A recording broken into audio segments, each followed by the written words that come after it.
A national security advisor, John Bolton, now still says all options are on the table regarding US military intervention into Venezuela. Take a look. We want as our principal objective the peaceful transfer of power. But I will say again, as the president has said from the outset, and that Nicolás Maduro and those supporting him, particularly those who are not Venezuelan, should know, is all options are on the table.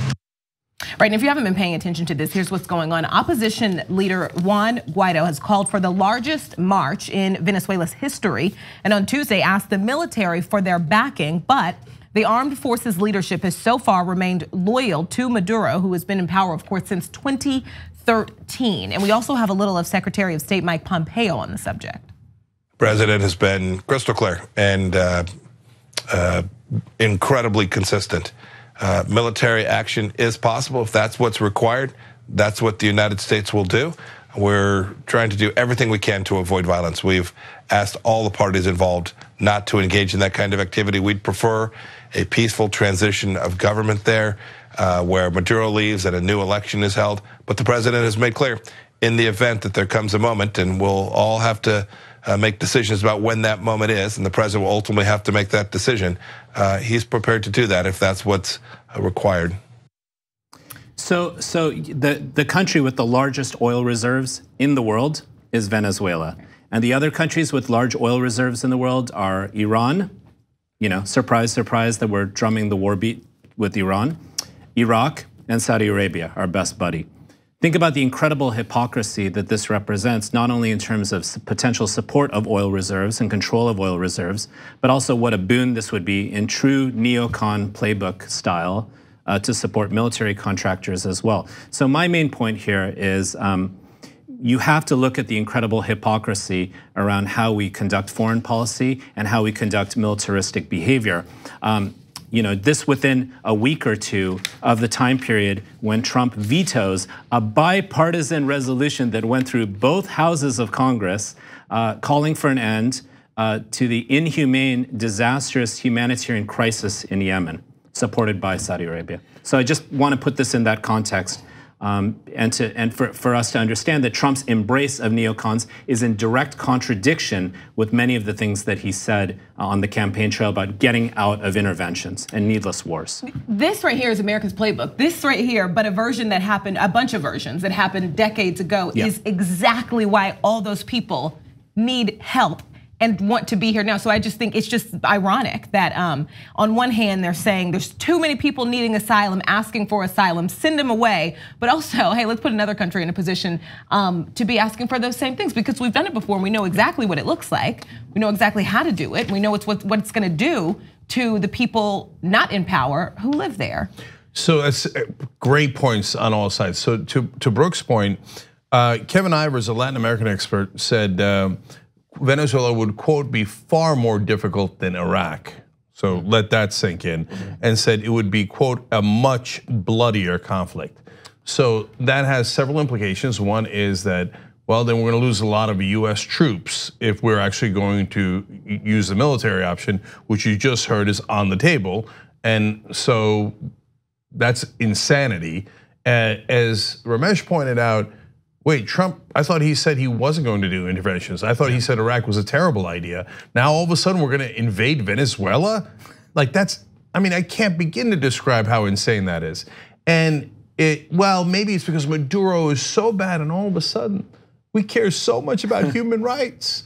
Well, that's funny because Saudi Arabia has one of the worst human rights records on the planet. I mean, the way they treat their own citizens is horrific, let alone if you're gay in Saudi Arabia, let alone if you're a woman in Saudi Arabia, let alone the worst humanitarian disaster on the planet, literally, that they've created in Yemen with hundreds of thousands of starving people and kids. They're starving them to death. And you're concerned about human rights in Venezuela. Right. You should be concerned about human rights in Venezuela, but I don't believe you because you're not at all concerned about human rights in Saudi Arabia and Yemen. So it's an obvious lie. Well, is it just Maduro? And to Brooke's point about how many times have we done this in Latin America? Well, it turns out We tried to do it in 2002 in Venezuela to Hugo Chavez. So not just Maduro. No, we want the oil. We want the oil. John Bolton even went on Fox News and said, yes, in Venezuela, we will look out for American business interests and specifically American oil companies' interests. And remember what Trump said when on the campaign trail regarding Iraq. He said we should have taken the oil. So he's brazen, right? And so you have to understand him by his words. And you have to understand him also by his actions now when they contradict the words. I like the way, like you said, it's not that people are saying don't care about people in other countries, but it's important to point out that that's not the motivation. Because the US doesn't care what's going on in the Congo. In the 90s, right. Like this is still modern day. In the 90s, the United States sat back and let 1 million people die in Rwanda. In the 90s. So look, do you know what I mean? 100% right, Brooke. So when progressives say that we care about human rights, we have a track record of caring about human rights and saying that that should be part of our foreign policy interest. Whereas the Republicans say, nah, if we're gonna make business deals with China, who cares that they've got concentration camps where they're holding Uygur Muslims? They're Muslims, who cares? I gotta do business, Saudi Arabia, they give us cheap oil. They're murdering all those kids in Yemen, who cares? They chopped up a Washington Post columnist, who cares? Then you're gonna tell me you care about human rights in Venezuela?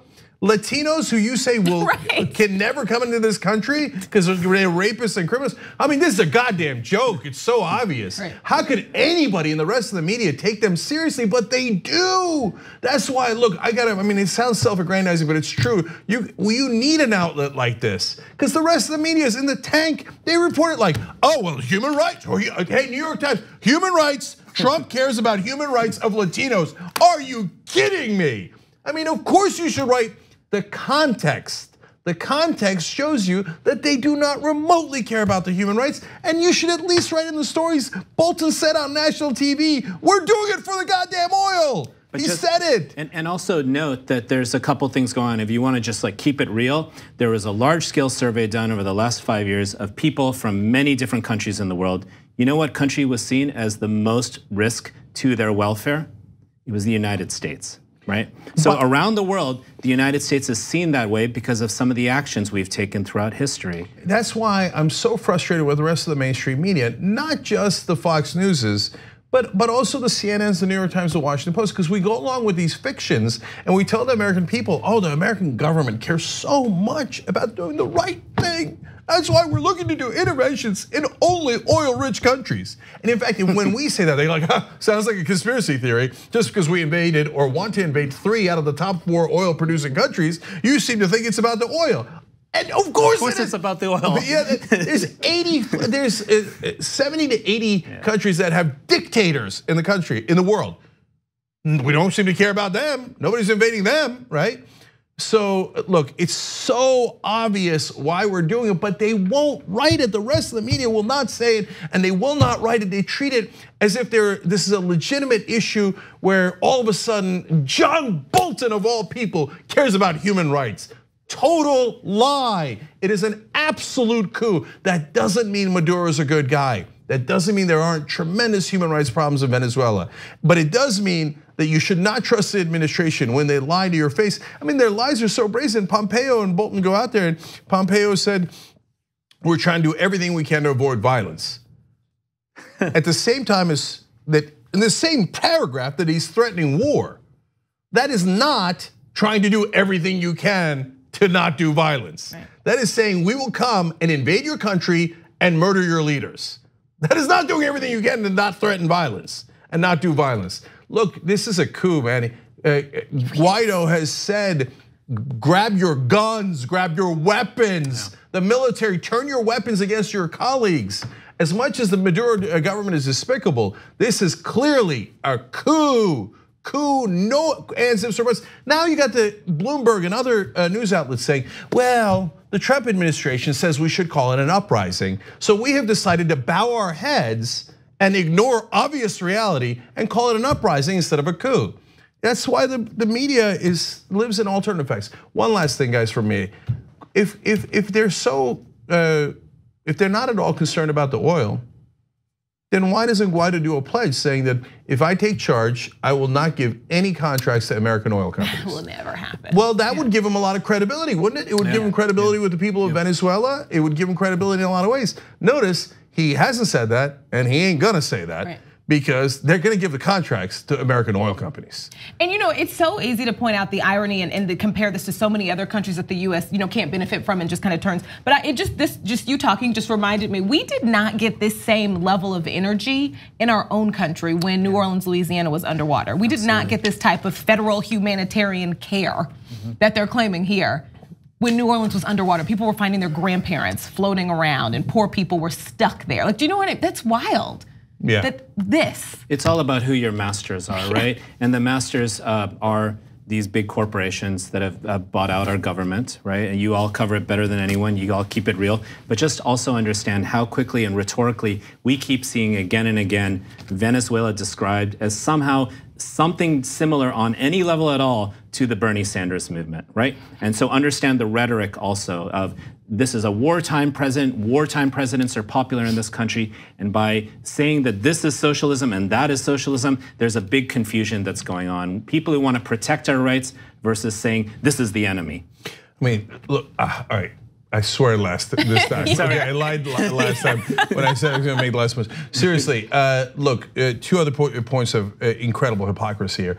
We say we're so concerned about meddling in other people's elections. I can't believe the Russians meddled in our elections by doing Facebook posts. No, I'm concerned about that. We're not hypocritical about it here at the Young Turks. But I think the severity of that is a little less than an invasion of Venezuela because we didn't like the way they conducted their elections. I would argue that is when you roll in tanks, you've gone up the scale of meddling. And so yet has anybody in the media called out that obvious, blatant, unbelievable, record-breaking hypocrisy? Nope. And finally, to come all the way back around to what Brooke started with. So you're worried about immigrants coming into this country. You know what's gonna happen if you start a bloody civil war in Venezuela? Millions of refugees are gonna pour into the rest of Latin America and eventually into America. And then Trump will turn around and go, they're sending the rapists and the criminals. Oh, come on. And then say, oh my God, I can't believe they're sending these Venezuelans. I hate them. That's why I had to invade them to save them. Which is right, nothing makes sense anymore. There's no logic. Right. Like what you see? Click the subscribe button below and don't forget to ring the bell to never miss another video from the Young Turks.